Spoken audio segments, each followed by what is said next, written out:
guys, I'm back. I've been so busy, as you can see behind me. I have been working on this new recording studio, which is actually in the workshop. So just when you think I couldn't fit anything more in here, I go and turn half of it into a full-blown music studio. Anyway guys, I've been thinking about doing this for a while. Ever since I did that video where I mentioned what I used to do in the music business and kind of, you know, the studio side of things and everything else, I've just been thinking about it non-stop. I've been making music for the vlogs, as you know, like for quite a long time. Ever since probably like 2 years ago, I started doing all the music for my vlogs, mainly because you know, it's just, there's too many copyright issues these days with using other people's music.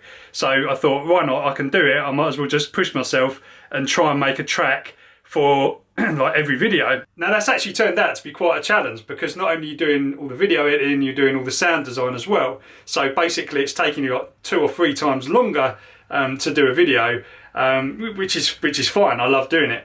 But when you're doing multiple sort of uploads a week, I mean at the moment I think I'm doing like 1 upload a week, but the idea is to do 2 or 3, yeah, it gets quite challenging. But the good thing is it actually allows you to build up a solid library of tracks. So you can basically reuse those tracks, you know, keep using them for the different projects. Now, the other thing I've found is when I was producing music, it was actually the hard bit I found was just making the long arrangement, and I'd get into the groove and I'd get onto something and create like a loop or something like that, but then you'd be like, oh my god, I've got to go and make a whole track now out of that. But this way you get to do the enjoyable bit, which is making the groove and making an actual dedicated bit of sound or music for a particular clip. Now that's what I'm talking about, guys. Of course you can always build those tunes into full tracks, which is what I actually intend to do. So a lot of the music I've made for the videos I'm going to make available for download. There's going to be a separate section in the store where you can buy you know, the individual tracks and maybe, you know, do kind of compilations of them as well. And also there'll be a SoundCloud account as well, so you can go and sort of listen to them, check them out on there. So that's what we're going to do. I know there's been a few people that have been asking, you know, when the tracks are going to be available to download. So it's just been one thing that's been on my list. Also, I know that, you know, this little community that we've got going on here with all the other stuff, it's been interesting to see how many other people are interested in the music side of things, as well as the e-bikes and all the other stuff that I get up to. So it's quite interesting how you can kind of, you know, the same similar people kind of gravitate together, which is what I like. So hopefully, I mean, if there's any other guys out there that make music and stuff like that, maybe we can create some sort of central place where, you know, people can actually kind of get their music out there a bit, using the help of the channel and the reach that is slowly building on this channel. Anyway guys, you want to see the studio, right? So I'm going to flip the camera around and take you on a little tour. Right guys, here we go then. So the main purpose of this setup is to make music production. It can also do video production as well. You know, I have actually edited I did actually edit the last video in here actually. So yeah, quite nice to do that in, but mainly you've got fast access to your keyboards and all your sound gear. So what I've done here is I've actually used these acoustic tiles. These are so cheap now. When I was back in the day, I couldn't, you know, I wouldn't have known where to look for these. You'd only be able to get them from kind of, you know, high-end places, but now you can buy like 25 of them for like 20 quid or something stupid online. Whilst that doesn't soundproof it from the outside, I mean, the walls in this thing are pretty thick. They've got insulation in, as you can see from my sweaty head in the video, that it's boiling in here at the moment because it's 20 degrees outside. And I've had to turn the fan off as well because it's just too noisy for the video. So everything's centered around a MacBook Pro. This is a 2017 MacBook Pro. Got it at the end of last year, and it's just awesome. It's just such a powerful computer, but it has got its caveats, like there's no real USB ports on it. It uses like USB-C, so you have to kind of use these funny things. But when you couple it with this monitor, which is the LG monitor that goes, that Apple are now selling as the official monitor for the MacBooks, it connects by Thunderbolt to the monitor, and then that gives you a bunch of USB ports on the back. So you can effectively use this laptop and just run in here, grab it, or just plonk it down and plug one lead in, and that's it, your whole studio fires up. So this is a controller keyboard. I'm not going to go into too much detail on this, probably do it in another video. This is amazing. It's basically a controller keyboard, but it has like mixing on it as well. The thing about this keyboard, it's like a hardware synth or workstation, but it uses the computer for its sounds. So you've got the advantage that you can just quickly find a sound easily like you could on a real keyboard, but it's actually firing up software synths, and you can use it as a mixer as well. It's a fantastic bit of kit. Yamaha HS9 monitors, kind of the industry standard. I've always kind of gone down that route. Awesome. And this little bad boy I picked up the other day, this is just insane. The sounds that come out of this are unbelievable, and it does all this funky stuff with the lights when you leave it for 10 minutes. Yeah, you can create any sort of sound on here from scratch. So like it's a proper synthesizer. Back what I'm used to, not like to have the hands-on feeling of all the dials and all the knobs, and you can play around and tweak it. But yeah, my sound's turned down I think at the moment. If I can turn it on, I can show you. There you go, so you can create like amazing, even like pad sounds and stuff on here.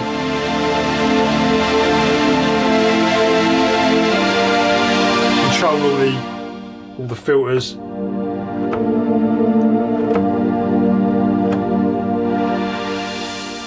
Just lovely sounding bit of kit.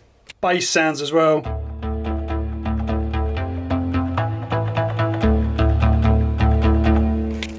So the solar stuff's still here. I've actually moved it round the corner, round this side. So effectively this is like a solar powered studio now. I wonder how many of them there are in the world. Anyway, on to other things. I've been charging the e-bike this morning, which is all good. And I've been using the energy from the solar panels to actually charge up the e-bike, which is cool. Those of you that follow me on Instagram stories will see a lot of this stuff kind of as it happens, because I'm doing that now. I've said before, follow me on Instagram stories, keep saying it. I just want to get that going so we can start building the community on there as well. But yeah, no, it's all good. Anyway, I need to get a coffee. Right guys, it's Twizzy time. So I've actually left the windows off for probably about a week now. And it does get a little bit dusty in here when you do that, especially around here because near the airport and stuff. But yeah, it's going well.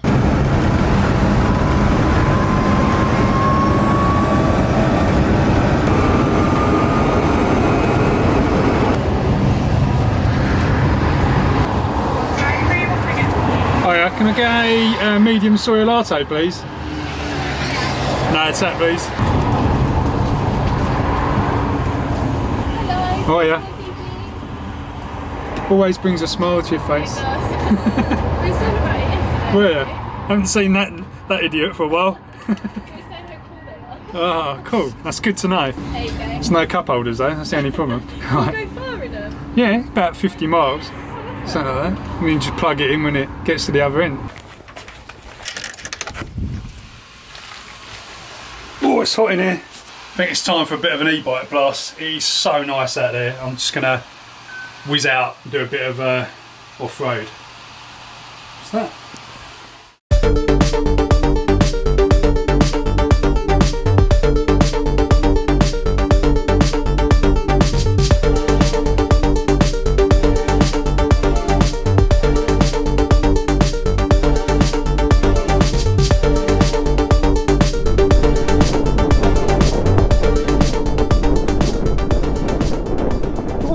Sliding about a bit.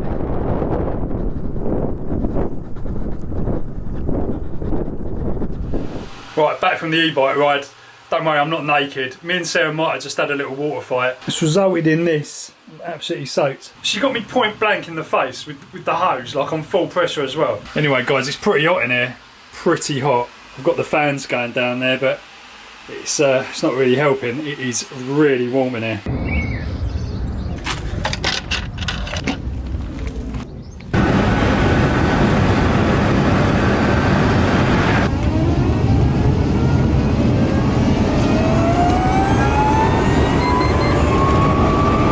It's crazy how different things are performing now.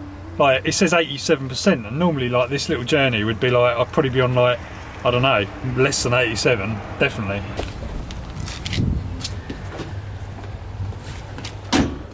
Right, I'm back again guys. That was just a little quick run to the shops, because apparently I've eaten all the food in the house. Well, I've eaten the food that was meant to be for tomorrow. Sarah's got friends coming around, and apparently I've eaten the food, so I had to go out. So I had to go out and grab the replacement bits. Anyway, guys, I'm going to leave this video here because it's a bit later now. So I hope you've enjoyed the video, guys. I hope it's been interesting. I've tried to cram in a bit of Twizy, bit of e-bike. I'm actually going to upload the full e-bike video separately because I did actually record for the whole journey. Then I think my battery ran out. But anyway, that'll be up and live soon. Go follow me on, what should I say? Instagram as usual. It's going to get boring, I'm sorry guys, but I just need to say it. And also Twitch as well. I'm doing live streams on Twitch, and I will be on YouTube as well soon. But follow me on Twitch, Andy Kirby, and you'll see, like, I'm actually doing like things in here at the moment, like the studio stuff. So kind of, you know, making the music, which may be interesting. So go follow me on there. And yeah, I think that's about it. Catch you in the next video, guys.